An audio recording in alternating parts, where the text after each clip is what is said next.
une question qui revient considérablement aujourd'hui. Effectivement, il faut qu'il y ait une alternance. La question est de savoir quand doit se produire l'alternance et dans quel sens elle doit se produire.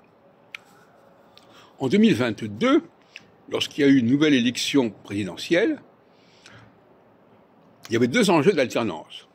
Il y avait l'alternance du président et l'alternance du Premier ministre. Et l'alternance du Premier ministre, elle dépendait des élections législatives, l'élection du président, elle dépendait de l'élection présidentielle. Elle n'était pas forcément en coïncidence. Mais ce qui n'a pas été respecté, c'est qu'il fallait qu'il y ait une alternance, de toute façon. Et donc, Mélenchon avait raison, quelque part, de demander qu'il y ait cette alternance. On se souvient qu'en 2022, il dit, voilà, il faut que je sois le Premier ministre. Il avait raison. Même si le vote n'a pas été dans son sens, le principe de l'alternance allait dans son sens. Le problème, c'est que l'alternance, elle va dans les deux directions. Il peut y avoir une alternance quand on est vers la gauche ou vers la droite. Bon.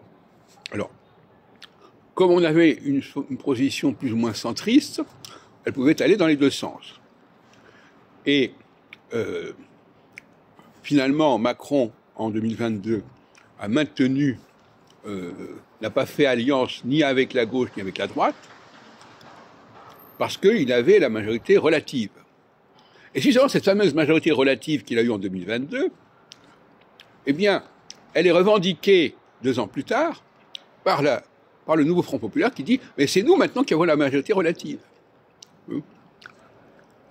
Et donc finalement, c'est très compliqué comme discussion.